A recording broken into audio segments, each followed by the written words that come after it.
साथियों, आपने देखा होगा कि कोविड-19 के दौरान जब कोरोना काल था, उस वक्त तरेवा गांव चर्चा में था और आपने नेशनल टेलीविजन्स पर तरेवा गांव को देखा था।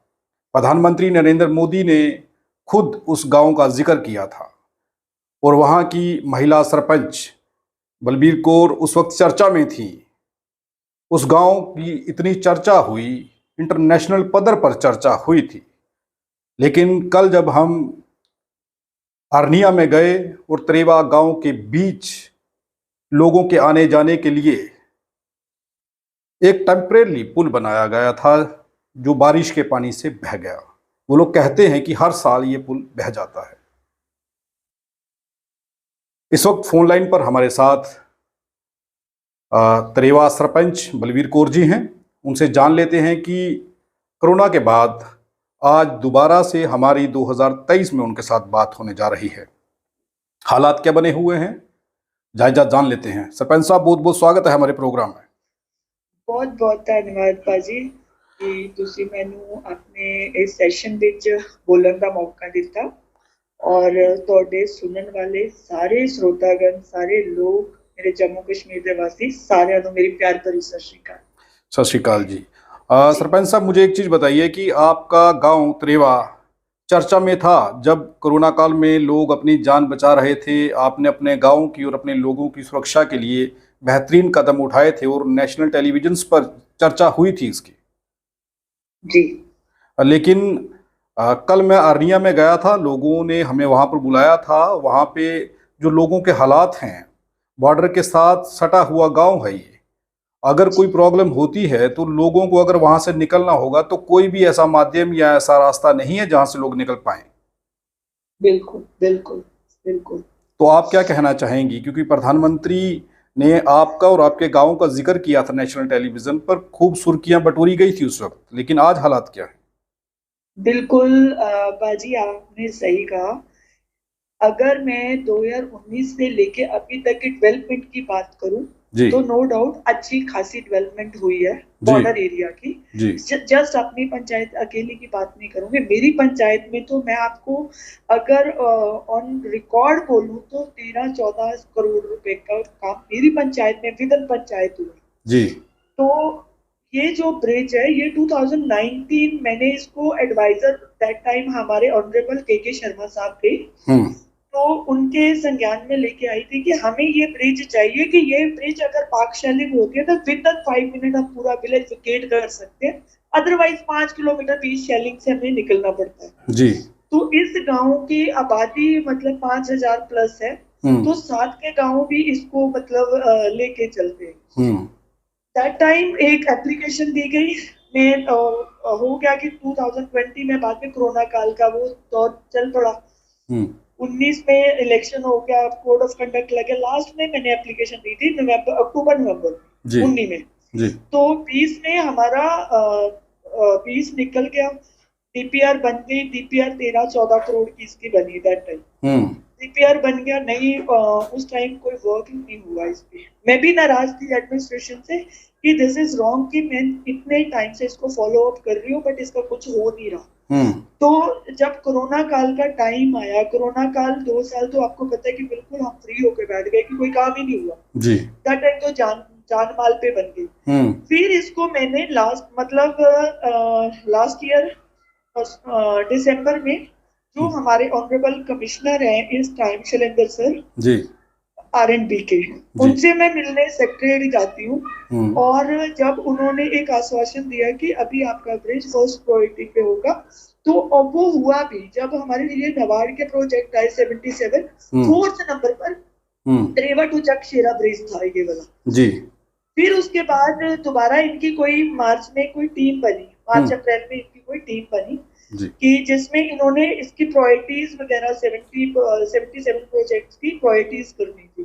तो 47 प्रोजेक्ट की इन्होंने प्रायोरिटी करी जी। तो मेरे संज्ञान में दोबारा आया जी, मेरा ब्रिज इन्होंने अपनी प्रायोरिटी में नहीं लिया। फिर मैं जो हमारे डीडीसी चेयरमैन है भारत भूषण जी, उनसे मिली तो इन्होंने मुझे बोला कि इनका डीओ लेटर लगेगा, अगर ये कमेटी में आपको अपना देना है तो इनका डीओ लेटर लेके आपको कर लो। इनके थ्रू करके फिर हम डीसी जम्मू के थ्रू उसको फॉरवर्ड करवाया, उसकी प्रायोरिटी फिक्स करवाई।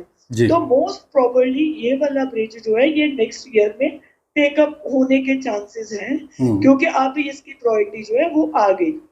तो मुझे इतनी चीज पता है कि नेक्स्ट फाइनेंशियल ईयर में इसका काम जो है वो हो जाएगा। जितना मतलब ऑन पेपर की बात कर रही हूँ मैं, किसी के आश्वासन की बात नहीं करती जी। मैं, ऑन पेपर रिकॉर्ड्स की बात कर रही हूँ, जो पेपर्स के बिहाफ पे मेरे साथ हो रहा है, जो मेरे पास रिकॉर्ड है, जहां जहां मैंने जो एप्लीकेशन जो ऑर्डर्स जो मेरे पास पड़े हैं, मैं उनके बिहाफ पे आपको इसका पूरा बता रही हूँ। तो मैं ये बात पे भी नाराज तो मैं हुई, क्यों? क्योंकि जो वर्क फर्स्ट प्रायोरिटीज पे होने चाहिए, बॉर्डर फार फ्लंग का एरिया, यहाँ पे लोग 20 बार उजड़े और 20 बार बसे हैं 1947 के बाद। जी। आज अगर हम किसी चीज की डिमांड करते हैं तो उसको क्यू में लगा दिया जाता है। तो वो क्यू में लगाना वेरी रॉन्ग, कि अगर आपको क्यू में लगाना है तो आप उसको ऑन रिकॉर्ड लेके ही बताओ। अगर ऑन रिकॉर्ड लेके आ रहे हैं तो लोगों का एक सपना बन जाता है कि ये हमारा ब्रिज आ गया, हम मतलब हमारी बहुत सारी मसले, हमारी बहुत सारे प्रॉब्लम्स सॉर्ट आउट हो जाए। बट अगर मैं आज की डेट में बात करूं तो ऑन रिकॉर्ड के हिसाब से मुझे कंफर्म है कि नेक्स्ट ईयर हो जाएगा। बट 3 साल से मैं इस ब्रिज का वेट कर रही हूँ। आज भी जब ये प्रायोरिटी करते हैं मुझे समझ में नहीं आता ये प्रायोरिटी किस बिहाफ पे उठाते हैं। इनको टेल एंड क्यों नहीं दिखता, R&B को टेल एंड क्यों नहीं दिखता कि टेल एंड के प्रोजेक्ट हम पहले उठाएं।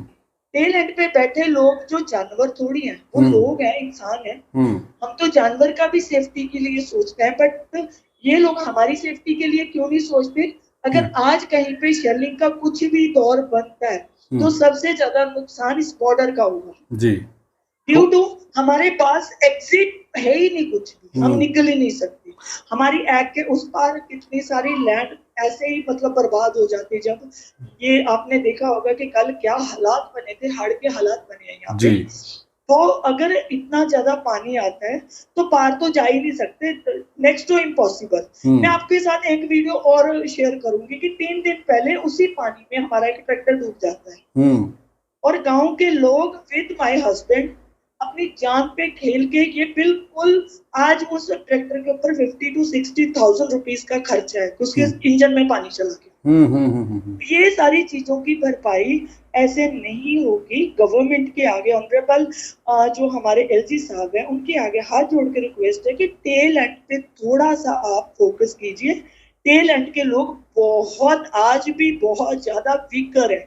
अगर मैं बात करूं सिटी या बात करूं टाउन एरिया की, as compare to that village के बिहाफ पे भी अगर मैं बात करूं कि हमारे जो आगे वाले विलेज हैं उनके बिहाफ पे भी अगर मैं बात करूं तो बॉर्डर बहुत वीक है।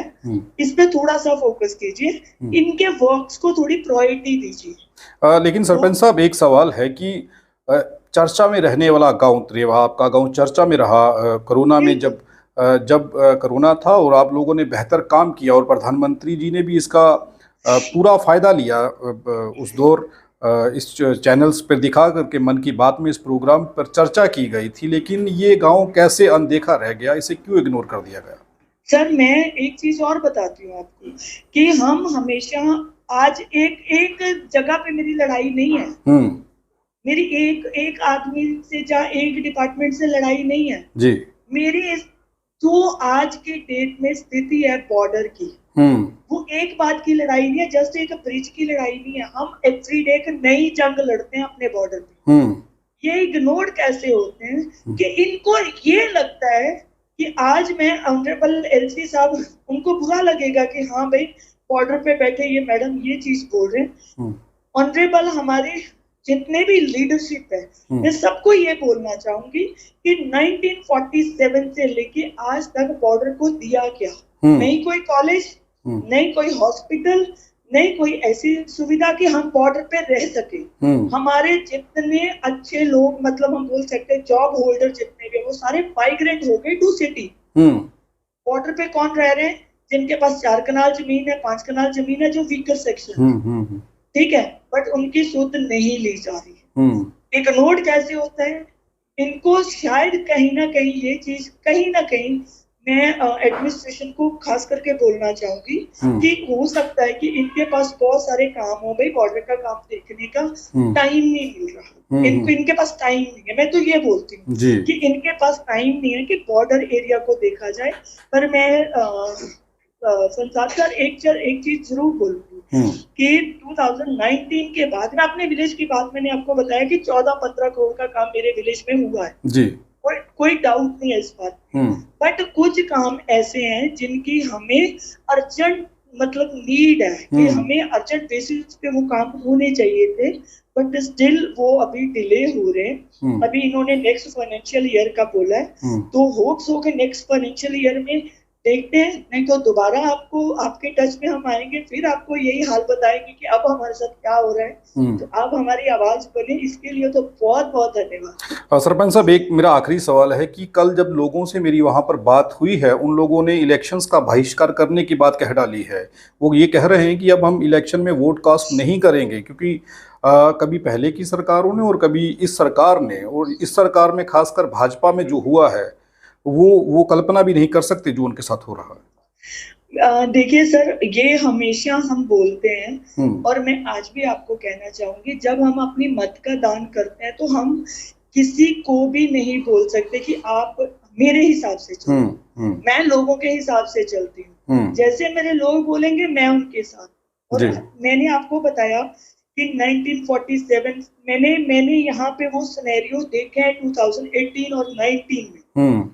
उसके बाद का आज का अगर मैं बॉर्डर की बात करूं तो बॉर्डर बहुत डेवलप है, बहुत बहुत बहुत मतलब फर्क है यहाँ पे। बट अब दैट एंड तक अगर मैं काम बोलूं तो वो अभी नहीं हो पाए। जिन चीजों की हमें जरूरत है वो नहीं मिल पाई, हम उसकी अभी कल्पना कर रहे हैं। वो डिपेंड ऑन जैसे मेरे लोग बोलेंगे, उनका सरपंच उनके साथ है, उसमें कोई दो राय नहीं है। ये नहीं कि मैं ये जस्ट बोलने को बोल रही हूँ, ये चीज हम प्रूफ भी कर चुके हैं कि जैसे लोग बोलते हैं सरपंच उनके पीछे चलती है, ना कि उनके आगे चलती है।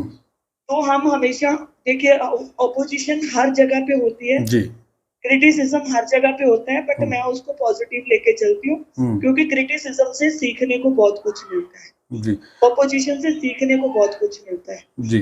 तो इन चीजों को पॉजिटिव रखते हुए जैसे मेरे लोगों का रहेगा मत, हम वैसे ही करेंगे, कोई प्रॉब्लम नहीं। बट हाँ, जैसे इन्होंने बोला कि नेक्स्ट फाइनेंशियल ईयर में ब्रिज का रहा काम, अगर ऑन रिकॉर्ड आपको चाहिए होगा तो मैं आपको सारे पेपर्स प्रोवाइड करवा दूंगी, जो डीसी साहब के ऑफिस से निकले, जो के शर्मा सर के ऑफिस से निकले, वो सारे मैं आपको प्रोवाइड करवा दूंगी। बहुत बहुत धन्यवाद सरपंच साहब हमारे साथ बात करने के लिए। Thank you so much for calling sir. तो अभी हम त्रेवा सरपंच बलवीर कौर से बात कर रहे थे। उन्होंने साफ तौर पर यह कह दिया है कि जैसा लोग चाहेंगे वैसा ही होगा। तो हम इसे कैसे देखें? भाजपा सरकार में जो दावे किए गए थे, धारा 370 को निरस्त करने के बाद ये कहा गया था कि जम्मू कश्मीर की तकदीर और तस्वीर दोनों बदल दी जाएंगी। लेकिन तस्वीरें आपके सामने, लोग पानी में से कैसे निकल रहे हैं, अपने खेतों में जाने के लिए अपनी जान को कैसे जोखिम में डाल रहे हैं। अभी अभी सरपंच ने ये दावा किया, सरपंच बलवीर कौर ने यह दावा कर दिया है कि पानी का बहाव इतना था कि उसमें एक ट्रैक्टर डूब गया। किसान का खर्चा जो है, किसान की जेब पर एक खर्चा और बढ़ गया। आप अंदाजा लगा लीजिए कि किस तरीके की सरकार की नीतियां हैं। ये वही सरपंच है जो कोविड-19 के दौरान चर्चा में थी। इनका पूरा गांव चर्चा में था, लेकिन आज वो गांव फिर से चर्चा में है, सिर्फ इसलिए कि अगर बॉर्डर से पाकिस्तान की ओर से बॉर्डर शेलिंग हुई या बमबारी हुई तो ये लोग अपनी जान कैसे बचाएंगे? इन लोगों की जान के साथ खिलवाड़ कैसे किया जा रहा है? एलजी प्रशासन को इस पर ध्यान देना चाहिए। भाजपा के बड़े नेताओं को जुमले छोड़ने की बजाय जमीन पर उतर करके ये देखना चाहिए कि लोग अपनी जिंदगी कैसे गुजर बसर कर रहे हैं, अपनी जिंदगी कैसे गुजार रहे हैं, अपनी जान और माल की सुरक्षा कैसे कर रहे हैं। क्या बॉर्डर पर बसने वाले लोगों की जिंदगी जिंदगी नहीं है? इस खबर को ज्यादा से ज्यादा शेयर करें ताकि एलजी प्रशासन तक ये खबर पहुंचे, देश के बड़े नेताओं के पास ये खबर पहुंचे और खासकर ऑपोजिशन के लोगों के पास ये खबर पहुंची और वो इस मुद्दे पर चर्चा कर सकें और सरकार की नींद और चुप्पी दोनों को तोड़ने का प्रयास कर सकें। आप देखते रहें आरटीआई इंडिया न्यूज़, लोकतंत्र का पहरेदार, ताकि हम पहुंचा सकें आप तक वो खबरें जो नहीं पहुंच रही या फिर जो नहीं पहुंचाई जा रही। धन्यवाद।